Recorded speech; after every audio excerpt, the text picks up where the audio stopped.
മഗ്‌രിബിന്റെ സമയം കഴിയുമ്പോ ചന്ദനമരയിലെ പെണ്ണിന്റെ കുഞ്ഞിനെന്ത് പറ്റി, അവളുടെ ഭർത്താവിനെന്ത് പറ്റി എന്ന് ടെൻഷൻ അടിച്ചിട്ട് നോമ്പ് പിടിച്ച പെങ്ങള് കരയുമ്പോ അള്ളാന്റെ റസൂല് പറയുകയാണ്, അതാ റസൂലുള്ളാഹി തങ്ങൾ ബുറാഖ് എന്ന് പറയുന്ന വാഹനത്തിന്റെ മുകളിലൂടെ യാത്ര പോകുമ്പോ അതാ ഒരു വല്ലാത്ത സുഗന്ധമടിക്കുകയാ, ഒരു വല്ലാത്ത സുഗന്ധമടിച്ച് വീശുകയാ. അള്ളാന്റെ റസൂല് ചോദിച്ചു, ജിബ്രീലേ എവിടെ നിന്നാണ് ജിബ്രീൽ, എവിടെ നിന്നാ ജിബ്രീൽ, ഈ സുഗന്ധമടിക്കുന്നത് എവിടെയാണ് ജിബ്രീൽ? അല്ലാഹുവിന്റെ പ്രവാചകൻ സല്ലല്ലാഹു അലൈഹി വസല്ലമ തങ്ങൾ ജിബ്രീൽ അലൈഹിസ്സലാമിനോട് ചോദിക്കുമ്പോ അവിടെന്ന് പറയുന്നു, യാ റസൂലല്ലാഹ്, അല്ലാഹുവിന്റെ നബിയേ, ആ കാണുന്ന ഖബറിനകത്ത് നിന്നാ, ആ കാണുന്ന ഖബറിനകത്ത് നിന്നാ അത് സ്വർഗത്തിന്റെ പരിമളവാ നബിയേ, അത് സ്വർഗത്തിന്റെ പരിമളവാ നബിയേ. അല്ലാഹുവിന്റെ റസൂല് ചോദിച്ചു, ജിബ്രീലേ ഏത് പ്രവാചകന്റെ ഖബറാ, ഏത് പ്രവാചകന്റെ ഖബറാ യാ റസൂലല്ലാഹ്? അല്ലാഹുവിന്റെ റസൂലേ അത് പ്രവാചകന്മാരുടെ ഖബറല്ല, അത് ശുഹദാക്കളുടെ ഖബറല്ല, അത് സഹാബത്തിന്റെ ഖബറല്ല, പിന്നെ ആരുടെ ഖബറെന്ന് ചോദിക്കുമ്പോ യാ റസൂലല്ലാഹ് ഒരു ഉമ്മയുടെയും 3 മക്കളുടെയും ഖബറാ നബിയേ. നിന്നെ പോലെ വിചാരമുള്ള പച്ചയിറച്ചിയുള്ള കാണാനഴകുള്ള സുന്ദരിയായ ആഡംബരത്തിന്റെ നടുവിൽ ജീവിച്ച ഒരു പാവപ്പെട്ട പെങ്ങളുടെയും 3 മക്കളുടെയും ഖബറാ നബിയേ. അല്ലാഹുവിന്റെ റസൂല് പറഞ്ഞു, ജിബ്രീലേ ബുറാഖൊന്ന് നിർത്തുവോ, ബുറാഖൊന്ന് നിർത്തുവോ? അല്ലാഹുവിന്റെ റസൂല് ചോദിച്ചു, ആരുടെ ഖബറാ, ഏത് പെണ്ണിന്റെ ഖബറാ, ഏത് പെണ്ണിന്റെ ഖബറാ? യാ റസൂലല്ലാഹ് മാഷിത ബീവിയുടെ ഖബറാ നബിയേ. ആരും എഴുതി വെച്ച തിരക്കഥയല്ല, ഏതെങ്കിലും ഒരു സംവിധായകന്റെ മനസ്സിൽ തോന്നിയ സാങ്കല്പിക കഥയല്ല, അത് കണ്ടിട്ട് കണ്ണീരൊലിപ്പിക്കുന്ന കാഞ്ഞങ്ങാടുള്ള എന്റെ പ്രിയപ്പെട്ട പ്രായമുള്ള മുടി നിറച്ച തുരിചുളുങ്ങിയ എന്റെ പ്രിയപ്പെട്ടവരെ ഖബറിൽ കാലം നീട്ടിയിരിക്കുന്ന എന്റെ പ്രിയപ്പെട്ട ഉമ്മമാരോട് ഓർമ്മപ്പെടുത്തുകയാ. എന്റെ പ്രിയമുള്ളവരെ, അതാ ആരുടെ ഖബറെന്ന് ചോദിക്കുമ്പോ ഒരു പെണ്ണിന്റെയും മക്കളുടെയും ഖബറാ നബിയേ. അല്ലാഹുവിന്റെ റസൂല് ചോദിച്ചു, ആരാ മാസിത്ത? ഒന്ന് പറഞ്ഞതാ ജിബ്രീൽ, ഒന്ന് പറഞ്ഞതാ ജിബ്രീൽ. യാ റസൂലല്ലാഹ് ഇസ്ലാമിന്റെ ഏറ്റവും വലിയ ശത്രുവായ ഫിർഔന്റെ കൊട്ടാരത്തിന്റെ അകത്ത് കടിഞ്ഞവളാട്, സുഖാഡംബരങ്ങൾക്ക് നടുവിൽ കടിഞ്ഞവളാട് ഇസ്ലാമിലേക്ക് കടന്നു വരികയാ, പടച്ചവന്റെ ദീനിലേക്ക് കടന്നു വരികയാ. അതാ മഹാനായ മൂസാ നബിയെ കൊണ്ട് വിശ്വസിക്കുകയാണ്. മൂസാ നബി ഒരു ദിവസം മാഷിത ബീവിയോട് പറയുന്നു, മാസിത എന്ത് നല്ല കാര്യം ചെയ്യാൻ തുടങ്ങുമ്പോഴും ബിസ്മി പറഞ്ഞുകൊണ്ട് തുടങ്ങണേ മാസിത. മാസിത ബീബി റളിയല്ലാഹു തആല രാജകൊട്ടാരത്തിന്റെ മണിയറയ്ക്കകത്ത് മുടി ചീകുന്നതിന് വേണ്ടി ഒരു പുതിയ ചീഫ് എടുക്കുകയാ, ഒരു പുതിയ ചീഫ് എടുക്കുകയാ.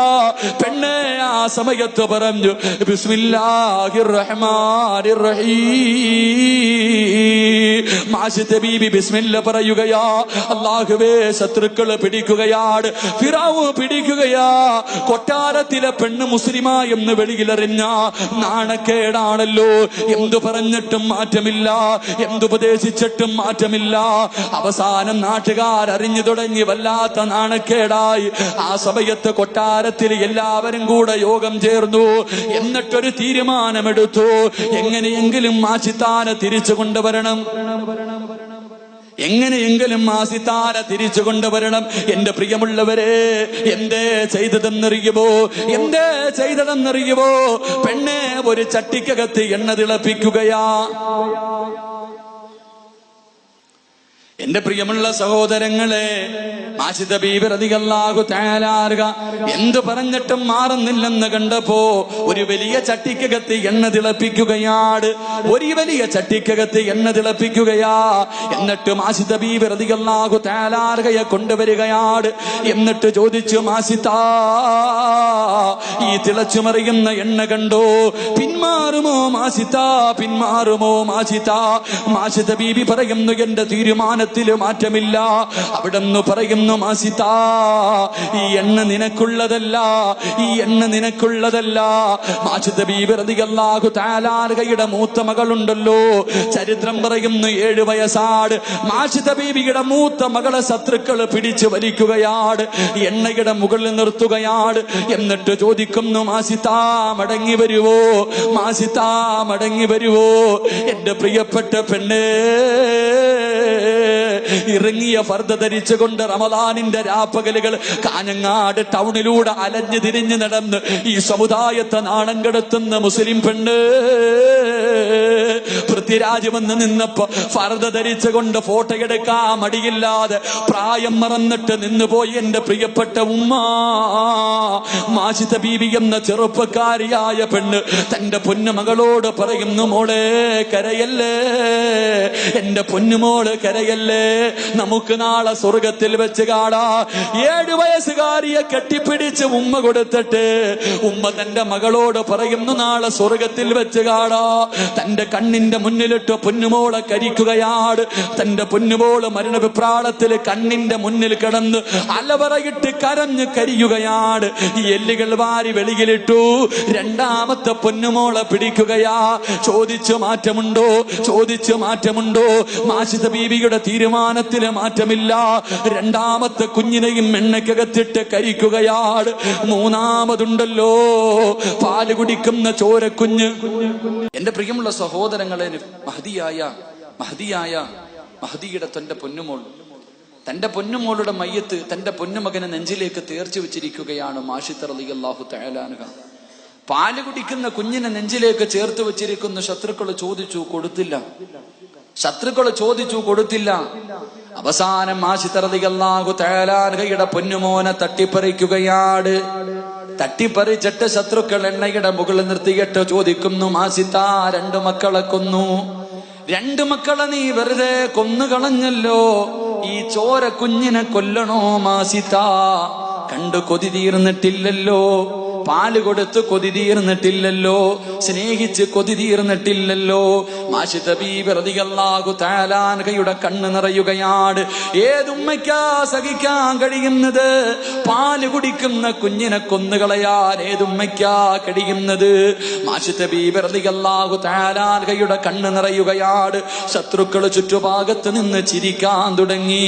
ശത്രുക്കൾ ചുറ്റുഭാഗത്ത് നിന്ന് ചിരിക്കാൻ തുടങ്ങി. അല്ലാഹുവേ, മാഷിദ ബീബി മടങ്ങി വരുമെന്ന് തന്റെ ഉമ്മ നിന്ന് കരയുന്നത് കണ്ടപ്പോ പാല് കുടിക്കുന്ന ചോരക്കുഞ്ഞുണ്ടല്ലോ, ശത്രുക്കളെ മുഴുവനും അത്ഭുതപ്പെടുത്തിക്കൊണ്ട് ഇസ്ലാമിക ചരിത്രത്തിൽ 4 മക്കളെ പാല് കുടിക്കുമ്പോ സംസാരിച്ചിട്ടുള്ളൂ. മാഷിദ ബീബി റളിയല്ലാഹു തആല അൻഹയുടെ പൊന്നുമോന് കരയുന്ന ഉമ്മയോടുമ്മ കരയല്ലേ ഉമ്മ, കരയല്ലേ ഉമ്മ,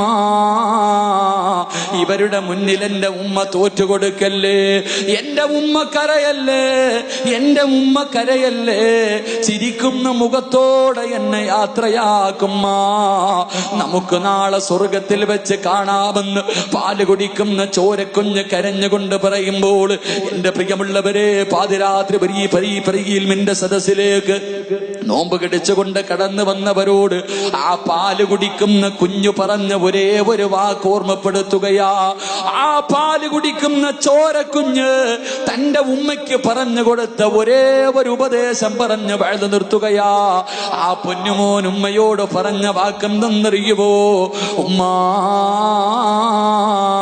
ദുനിയാവിലെ തീ സഹിക്കാ നമ്മളെ കൊണ്ട് കഴിയുമുമ്മാ, പക്ഷേ പടച്ചവന്റെ നരകത്തിന്റെ തീയുണ്ടല്ലോ, അത് സഹിക്കാ നമ്മളെ കൊണ്ട് കഴിയൂല. പാല് കുടിക്കുന്ന കുഞ്ഞുമ്മയ്ക്ക് കൊടുത്ത ഉപദേശമാണ്. തീ കണ്ടപ്പോ, തിളച്ചു മറിയുന്ന എണ്ണ കണ്ടപ്പോ കരയുന്ന ഉമ്മയോട് പാല് കുടിക്കുന്ന പൊന്നുമോ പറഞ്ഞു കൊടുക്കുകയാ, ഉമ്മ, ദുനിയാവിലെ തീ സഹിക്കാ നമ്മളെ കൊണ്ട് കഴിയും, പക്ഷേ വഖൂദു ഹന്നാസു വൽ ഹിജാറ, മനുഷ്യനെയും കല്ലുകളെയും ഇട്ട് കത്തിക്കുന്ന നരകത്തിന്റെ തീയുണ്ടല്ലോ, അത് സഹിക്കാ നമ്മളെ കൊണ്ട് കഴിയൂല ഉമ്മ. അതുകൊണ്ട് കരയല്ലേ, അതുകൊണ്ട് കരയല്ലേ. ചിരിക്കുന്ന മുഖത്തോടെ തന്റെ പൊന്നുപോലെ യാത്രയാകുകയാണ്. 3 മക്കളും മരിച്ചു. സദാ ഫിറഔൻ ഇറങ്ങി വരികയാണ്, ഫിറഔൻ ഇറങ്ങി വരികയാ. മാഷിത്ത ബീവിയുടെ മുന്നിൽ വന്നിട്ട് പറയുന്നു, മാഷിത്ത, ഇനി എന്ത് ചെയ്താലും നീ മടങ്ങി വരില്ലെന്ന് എനിക്കറിയാ. അന റബ്ബുക്കുമുൽ അഅ്ലാ എന്ന് പറഞ്ഞ സാക്ഷാൽ ഫിറഔനാണ് ഒരു പെണ്ണിന്റെ മുന്നിൽ തോറ്റുപോകുന്നത്. കാഞ്ഞങ്ങാട് മക്കാമിന്റെ മുന്നിൽ ഫർദ ധരിച്ച് നിസ്കാര തഴമ്പുമായി ഒരുമിച്ച് കൂടി എന്റെ പ്രിയപ്പെട്ട പെണ്ണ്, നിന്നെ പോലെ ഒരു പാപപ്പെട്ട പെണ്ണിന്റെ മുന്നില് ഫിറഔൻ പറഞ്ഞ വാക്കെന്തെന്നറിയുമോ? ഇനി എന്ത് ചെയ്താലും നീ തിരിച്ചു വരില്ലെന്ന് എനിക്കറിയാം ആസിത്ത. എനിക്കൊരുപാട് ഹിദ്മത്ത് ചെയ്തവളാണല്ലോ, ഒരു മകളെ പോലെ നിന്നെ ഞാൻ സ്നേഹിച്ചു പോയി. അവസാനമായി വല്ല അഭിലാഷവുമുണ്ടോ? അവസാനമായി വല്ല ആഗ്രഹമുണ്ടോ? ആ സമയത്തതാ